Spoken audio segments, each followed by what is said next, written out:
Thank you, Chairpersons and Commissioners. Ms. Hassan. There are two issues presenting themselves before you this morning for consideration. The one issue, as formulated by the evidence leaders, is the question of the in-camera application. And the second issue, while distinct and pertinent, is intertwined to the first issue. The evidence leaders have indicated that notwithstanding the current circumstances in relation to General Khan, they wish to lead their evidence today due to time constraints. I'm going to address both these issues, if I may. Just very, very quick, is it today? The leading of the evidence, will that be today? I understood we are hearing the evidence of some other witness today. Chair, there is another witness who's scheduled, the in-camera witness L, this afternoon. Yes. So the directions we would seek would be for the chair to allocate a date to us. And with regard to the current schedule, I think that the soonest time you could hear me on General Khan's evidence is Friday, since we've just postponed Mr. Nku to tomorrow. Yes. Thank you. So if you could make your submissions on the basis that what the evidence leaders are indicating is Friday, Mr. Khan. Thank you very much, Chairperson. Thank you. This is the first that I hear of this change. It might have an impact on what I intend saying to you, because I might want to interact with Ms. Hassan and try and get some direction, and if necessary, postpone what I want to say to Friday morning. It will be a short address, but I might be able to clarify issues in advance with her, thereby saving the Commission some time. The first issue can be disposed of this morning, and it emanates from paragraph 10 of the opposing affidavit that was filed, was it yesterday? Yes. I'll just read the relevant portion. In the evidence leaders say the following. The evidence leaders accordingly invite General Khan and his attorneys to reformulate a better focused application having regard to the issues raised in the answering affidavit. Without going into the details of what and what may not be reformulated and what the concerns are, I accept the invitation and we'll do that, given the circumstances that we find ourselves in and the urgency with which the in-camera application was brought. So that disposes of the first issue. As regards the second issue,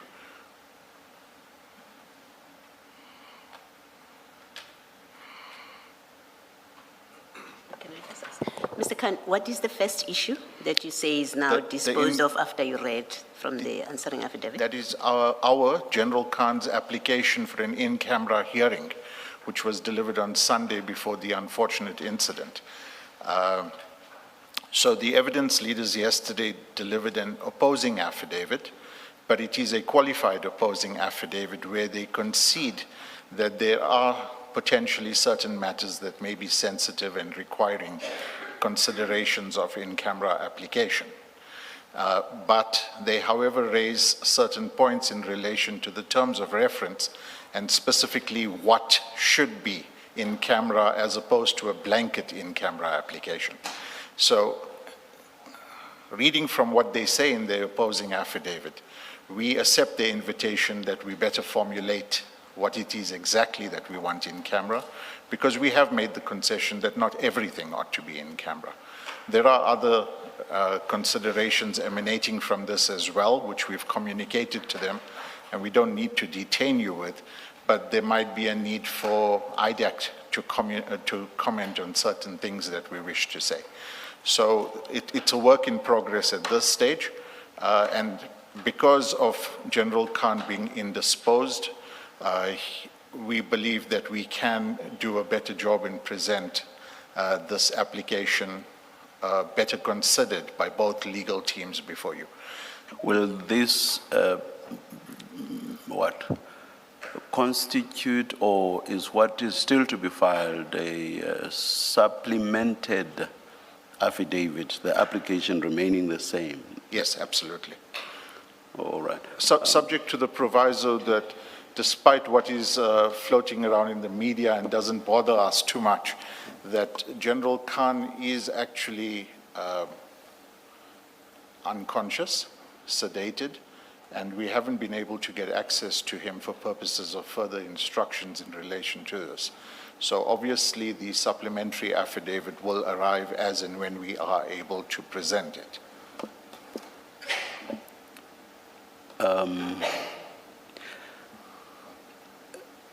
Any further submissions? I just want to ask a quick question. Yeah, there was an invitation for us to present medical evidence. We have now received the J88, which we will immediately make available to our colleagues. And there is a request. Please continue. There is a request by the family members.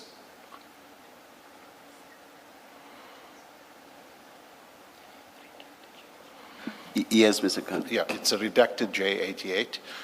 There is a request by the family members that I invite, given what is being said in the media and in the social media, and the concerns raised by the police, there's allegations that this is a contrived shooting, etc., and that General Khan is in fact lying relaxed in hospital eating jelly, that we invite the chairperson and or the further commissioners to have access to him in hospital and to speak to his medical attendants and verify and satisfy yourself that he is in fact in an extremely critical situation as set out in the J88.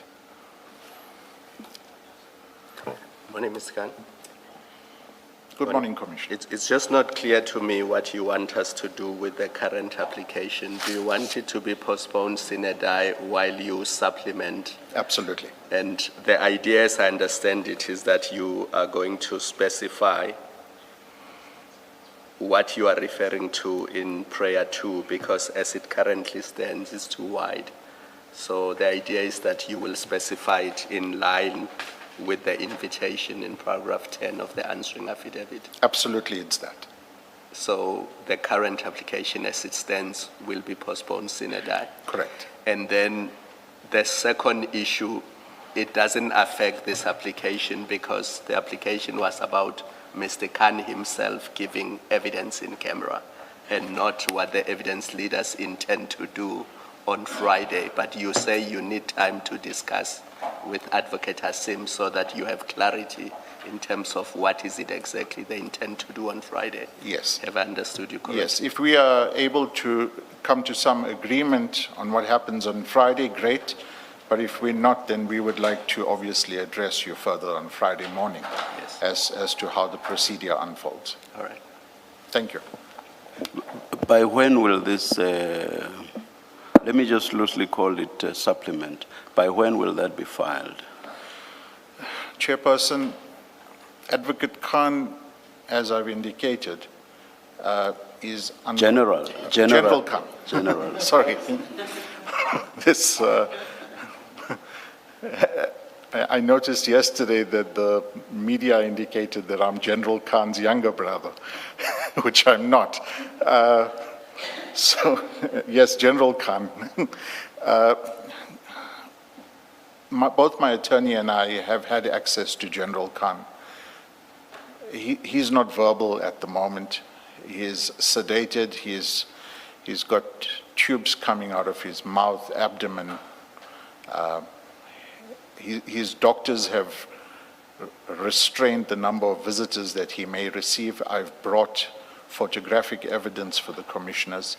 And again, we invite the commissioners to attend at his hospital to satisfy yourselves as to his condition. He's certainly not a person who's lying in bed, awake, enjoying his hospitalization and able to give us instructions. So briefly to answer your question, I cannot commit to when this supplementary affidavit will become available.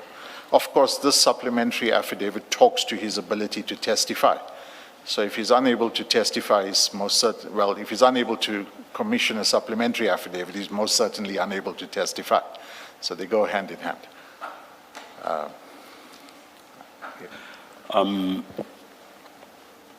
We as the commission are not necessarily bound by what the evidence leaders said, which is what you've referred to as an invitation, which you say you accept.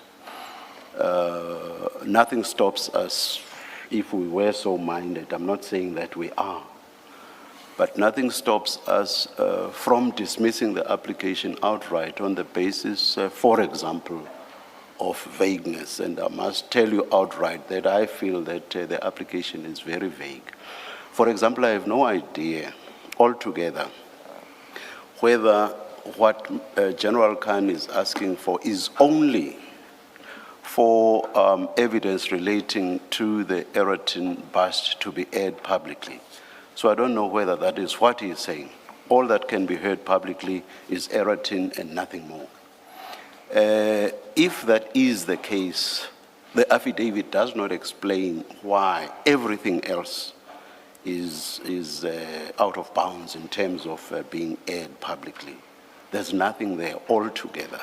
For example, let's take what is contained, just one example, the communications between General Khan and Mr. Sayed. Let me not get into the detail of what those say. You know what they say, and they are out there in the public domain. But the point is, looking at those, at face value, those appear to be private communications between Mr. Sayed and General Khan, without an explanation as to why those raise security or intelligence issues or confidential issues. I'm completely at a loss. I'm completely in the dark. So, one, perhaps you should answer the question whether indeed the application is suggesting that all that may be heard publicly is the Eratin bust. Is that so or not? No, it is not so. Then So- what more then may be heard publicly? Yes.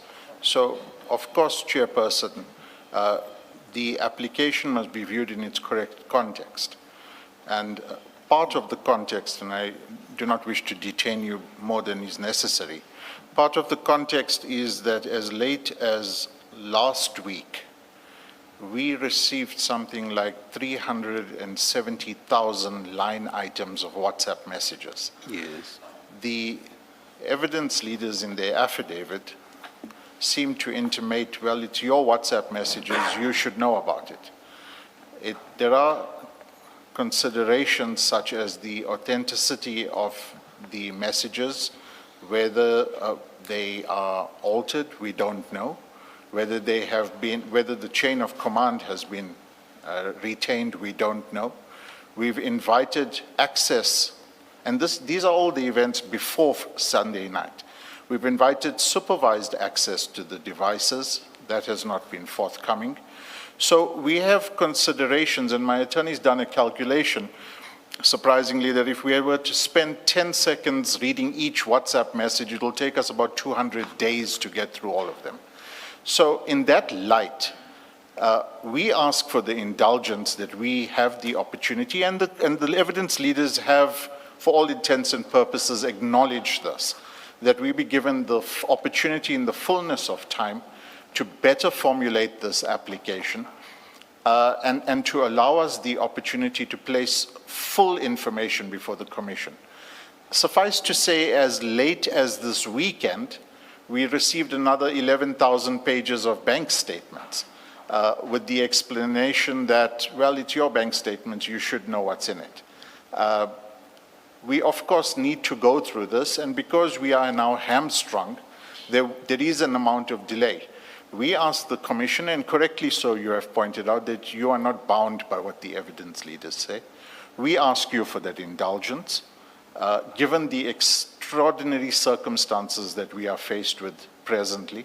We hope to be able to move matters forward and to better present ourselves before you. And it's simply an indulgence at this point in time. What you are addressing now, with the exception of the bank statements about which I've not seen anything in writing, but the rest of what you say, the number of texts, the thousands or even hundreds of thousands of texts, the thousands of pages and so on. If I understood the application correctly, you raise those issues in the context of seeking condonation for the lateness of the application. That has nothing to do with the question that I asked, which is, what is confidential or relates to state security, relates to intelligence? What is it in the application? You have detailed all of the things that you have detailed, and none of that addresses the question that I put to you. I hope you understand. Also, and of importance, is that even if you complain about this material that you say was delivered late, General Khan, through your assistance, I assume, has brought an application for an in-camera hearing, stating, as a matter of fact, he doesn't say there's a whole lot of material or stuff that's still outstanding. He has come to this commission asking for an in-camera hearing on the basis of state security, confidentiality, intelligence matters, investigative ways by the intelligence operatives, all of which should not be aired publicly. So he took himself or understood himself to have facts to come to this commission. That has nothing to do with the material you have just placed before us. Because if that was the issue, then he would not have been ready to bring the application. So my point about the application being vague stands. Yes. And you would have, you have to respond to that if I you will. wish to. Please Thank you. do. So, Chairperson, you will note that this application was brought at a late stage on Sunday evening, whilst all these events were unfolding. But, to answer your question, General Khan is not here to testify today, and the commissioners have to unpack what is in the current application. There is room to breathe, to fix up what is currently a lacuna in the application, and I concede that before you. If you were to close the door without offering us a better opportunity in this But at the very least, Mr. Khan, you should be able to explain the basis on which the application was brought in the first place. Yes. So For example, the application in so many words refers to the relationship between General Khan and Mr. Syed, and I think it's the only example it actually touches on. I may be wrong. So it does refer to that, and all it does is to talk about context and how the intelligence system bears relevance to that relationship. But are we to take General Khan on his word on that? We cannot. We cannot grant the application on his word. There's some context. What context? There's some bearing. What bearing?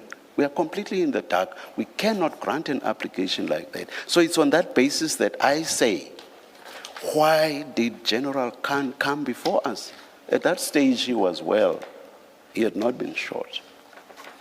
And by the way, let me place it on record that the Commission has, in so many words, expressed its words. and condolences. Thank you, Commissioner. I've only heard but I'm a third language English speaker. I've only heard condolences used in the context of someone who has passed on. I'm not saying it's not used in the context in which you are using it.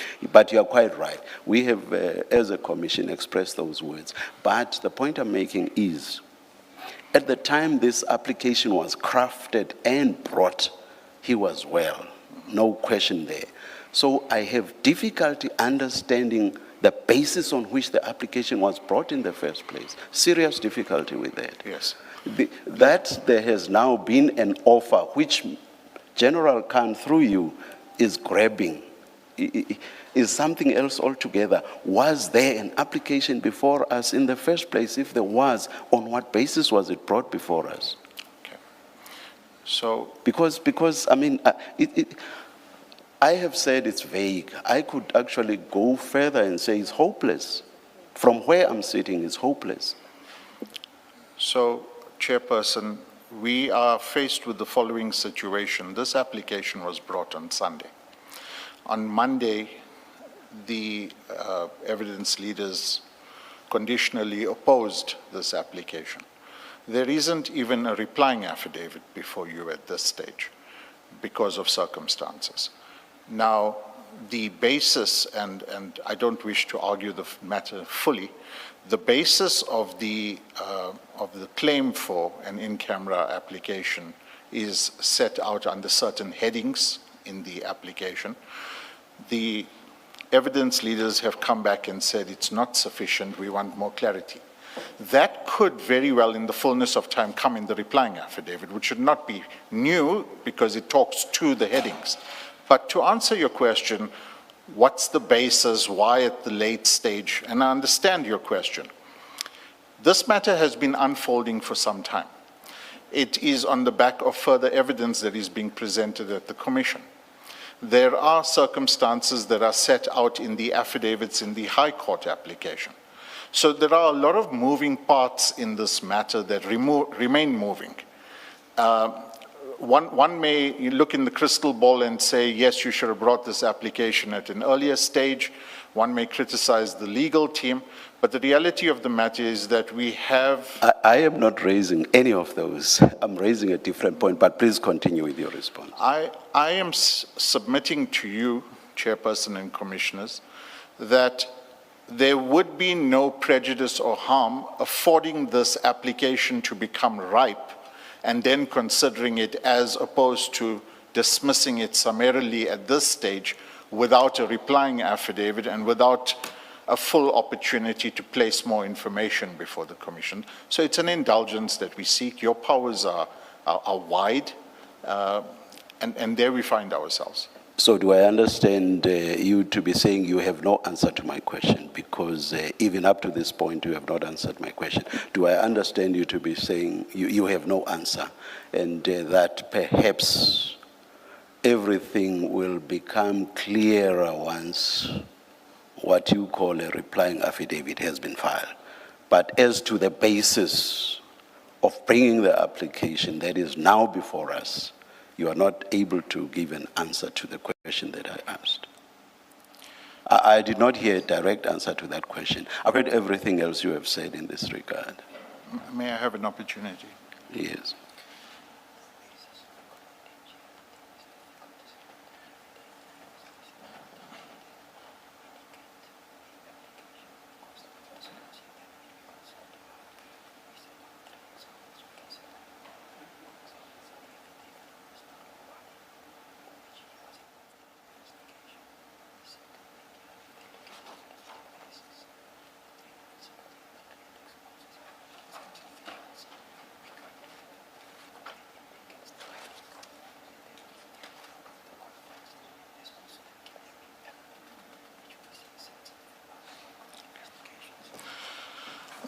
And Chairperson and Commissioners, Yes.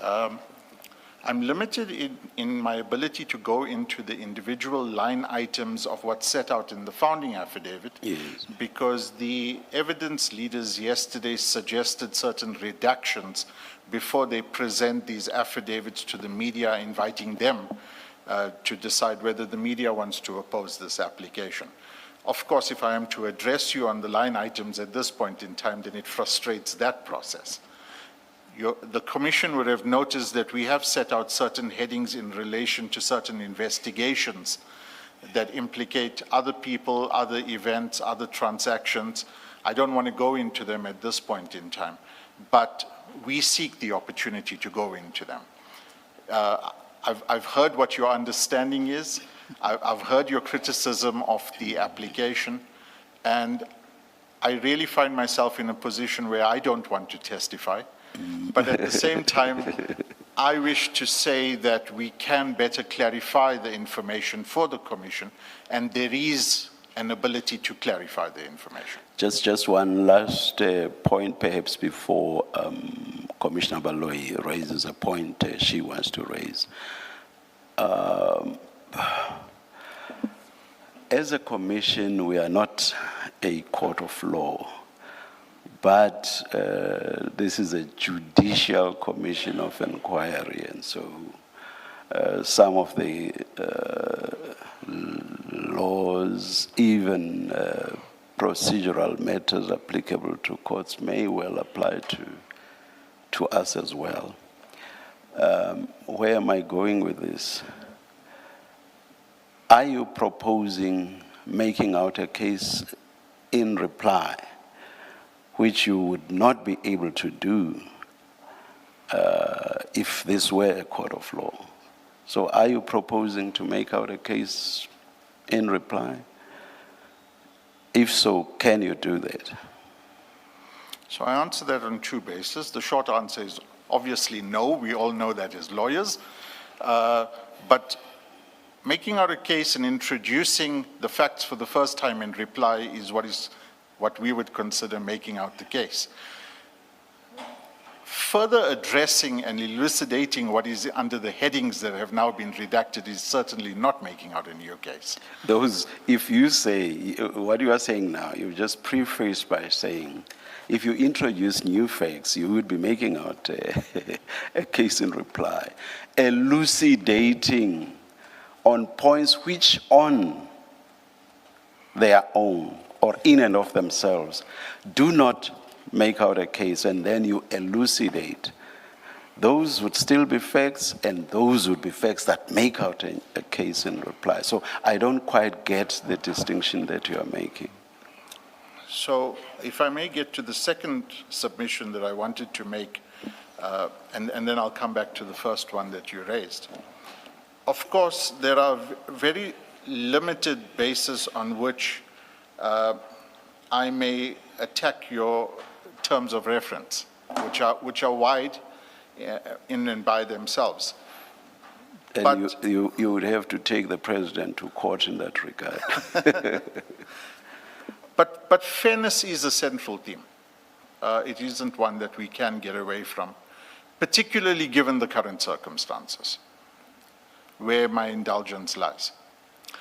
Coming back to your question, and I'm certainly not going to discuss the tenets of the law, certainly not with a constitutional court judge and eminent members of my profession. But headings have been set out. General events have been set out that are redacted, and I'm cautious as to what I say in front of the media. There is a criticism of certain things that have been set out in the opposing affidavit, and I can deal with those criticisms without going into something new in a replying affidavit. I can also supplement my founding affidavit under limited circumstances again. So without laboring the point, General Khan is not before you today. I am not seeking to delay this morning's proceedings because his evidence would have been led. His evidence, this portion of the evidence before you is in any event going to be postponed, and it is conceded by the evidence leaders. In those circumstances, we ask you for the leeway to better focus this application and present it before you.